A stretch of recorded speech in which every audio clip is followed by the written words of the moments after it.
අපි දැක්ක සමාජ මාධ්‍යවල තියෙනවා සමහරු දක්වලා අදහස් පොලිසිය ඕනෙම නැහැ. ඔය ඉන්න ඔක්කොම අයින් කරලා අලුතෙන් ගන්න. පුළුවන් ද මේවා කරන්න? බැහැ. එතකොට මේ මතේ දිගින් දිගටම ප්‍රජාව අතරට යන එක අවාසිය පොලිසියටද ආපහු ප්‍රජාවටමද? ප්‍රජාවට. මොකද පොලිසිය අයින් කරන්නේ නැහැ, පොලිසිය ජොබ් ටික නැති වෙන්නේ නැහැ, පඩි අඩු කරන්නේ නැහැ. වක්‍රානුකූලව තමන්ගේ ආයතනට අවාසියක් තියෙනවා. නමුත් මේක වැඩි අවාසිය තියෙන්නේ ආපහු නිවැරදි සමාජයට. වැරදි කාරණට නෙමෙයි. වැරදි කාරණට මේ සමාජ තෝතන්නක් හදාගන්න පුළුවන් පොලිසිය ප්‍රතික්ෂේප කරාම. එන්න දෙන්න ඒක පොලිස් කාර්යකට මේ ගමට කියලා කිව්වහම ඒකේ වාසිය එන්නේ ගමේ අපරාධ කරන අයට නෙමෙයිද? අපරාධ කරන අයට. පොලිසිය එන්නේ නැති වුණා. දැන් මේ ළඟදී සමාජ මාධ්‍ය මම මේවා මේ නිවැරදි කරලා යන්නේ අපි හරි කියන එක නෙමෙයි ඈ. මේ ළඟදී සමාජ මාධ්‍යක මම දැක්ක දාලා තියෙනවා පොලිසියට තමයි මිනිස්සු වැඩිම බයින්නේ. පොලිසියත් එක්ක තමයි ගස්ත නැති කරගන්නේ. දැන් බලන්න රටේ ත්‍රිවිධ හමුදාවක් ඉන්නවා මිනිස්සු මොකුත් කියන්නේ නැහැ නේ කියලා. ඇත්ත අපි ත්‍රිවිධ හමුදාවට ගරු කරනවා. දැන් ඒකට එක හේතුවක් තමයි දැන් අපි හිතමුකෝ මෙහෙම කැලේ මුවෙක් මරලා කියලා වනජීවියෙකුට පණිවිඩය දෙනවා. දැන් වනජීවිකේ නිලධාරී යනවා. ගියපුවාම මුවා මරපු කණ්ඩායම ඉන්නවා. එතකොට මේ වනජීවි නිලධාරීත් එක්ක ගස්තනේ ඇති කරගන්නේ මුවා මරපු කණ්ඩායමයි වනජීවි නිලධාරී අතර කොටස් දෙක විතර එක්ක එතන 4 දෙනයි 5 දෙනයි. දැන් මේ වනජීවි නිලධාරී මේ කණ්ඩායමත් අත්අඩංගුවට අරගෙන කැලේ මැදින් ඇවිල්ලා වත්තක් මැදින් එනකොට දකින්නවා ඒ වත්තේ හැමතැනම අපිට සුදුයි ඩෙන්ගු මදුරුව බෝවෙලා ඉන්නවා. දැන් වනජීවිකේ නිලධාරියා යන මිනිස්සුන්ට කතා කරලා අහනවාද ඇයි මේ කියලා? නෑ. එතෙන්ට යන්නේ කවුද? MOH එකේ. බොහෝ විට යන්නේ PHL නේද? දැන් PHL ගිහිල්ලා ඒ ගෙදර ඉන්න කණ්ඩායමත් එක්ක විතරයි ගස්තනේ ඇති කරගන්නේ. හැබැයි මේ PHL දකින්නවා එහා පැත්තේ ගෙදර බැරල් එකක් එහෙම තියෙනවා කසිප්පු ගඳකුත් එනවා. PHL අහනවාද බොහෝ විට? නෑ ඒකට යනවා සුරාබදු නිලධාරී. දැන් මේ සුරාබදු නිලධාරී ඒ ටිකත් අරන් යනකොට දකින්නවා එක ගෙදරක හොරෙන් කරන්ට් එක ගන්නවා. අහනවාද සුරාබදු නිලධාරී අයි කරන්ට් එක ගන්න කියලා? නෑ එයාලා ඒක විදුලි බල මණ්ඩලයට ගියා.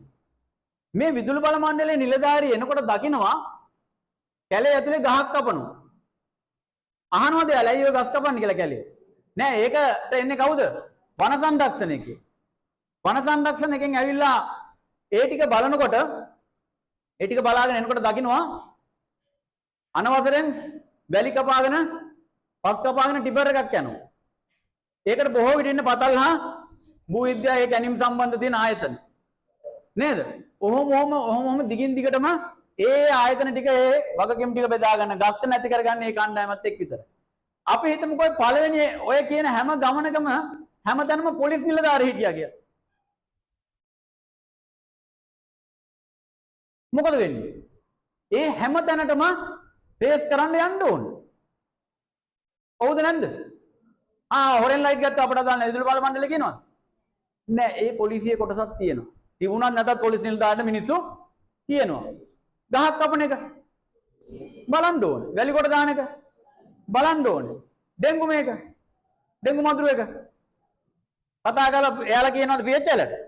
නෑ ඒකත් බලන්න ඕනේ. ඇක්සිඩන්ට් එකක් වෙලා තිබුණා. ඒකත් බලන්න ඕනේ. වැවේ මිනිහක් කොට ගහලා තියෙනවා. අපිට මොකද වැවෙන්නේ කියනවද? නෑ එතෙන්ටත් යන්න ඕනේ. නේද? මිනිහ කපන්න තියෙන මොචරිය. මරණ පරීක්ෂණය. යන්න ඕනේද නැද්ද? එතෙන්ටත් යන්න ඕනේ. අහවල් බිල්ඩින් එක ගිනි ගන්නවා. පොඩ්ඩක් ඉන්න ඕක කියන්නම් ගිනි වෙනකට කියලා නිකන් ඉන්න පොලිසිය. නෑ එතෙන්ටත් යන්න ඕනේ. උද්ඝෝෂණයක්. එතෙන්ට. එතකොට වැඩි වපසරියක් තියෙන ආයතනයකට වැඩියෙන් ගැටලු එනවා තමයි. කතාවක් අහලා තියෙනවද? වතුර කලයක් බිඳෙන්නේ කාටින්ද? වතුර කලයක් බොහෝ විට බිඳෙන්නේ බොහෝ විට නෙමෙයි. වැඩි හරියක් වතුර කලයක් බිඳෙන්නේ කාගේ අතින්ද? ඉස්සර කියලා තියෙනවා. කියමන මොකද්ද? වතුර අදින එක අතින්ද? වතුර කලයක් බිඳෙන්නේ කාගේ අතින්ද? වතුර අදින කෙනා අතින්. වතුර අදින්න නැති වුන් අතින් වතුර කල බිඳිනවා. ඒකම තමයි මේ පොලිසියට වෙලා තියෙන්නේ. එහෙම නැතු වැඩ නොකර නෙමෙයි. ඔයත් ඉතින් ඕනම ආයතනක නිලධාරී කණ්ඩායමක් ඉන්නවා. මොකද්ද? වැරදි වැඩ කරන. පූජ්‍ය පක්ෂේ ඉඳලම නේද? පහලට හැමෝම ඉන්නවා. හැබැයි හයිලයිට් වෙලා කැපිලා පේන්න කතා කරන්නේ මොකද්ද?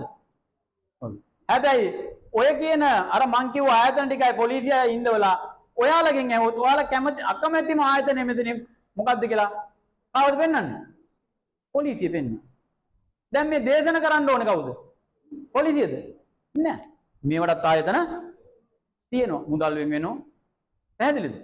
එහෙනම් මේවා හොත්තට තේරුම් ගන්න. හරි.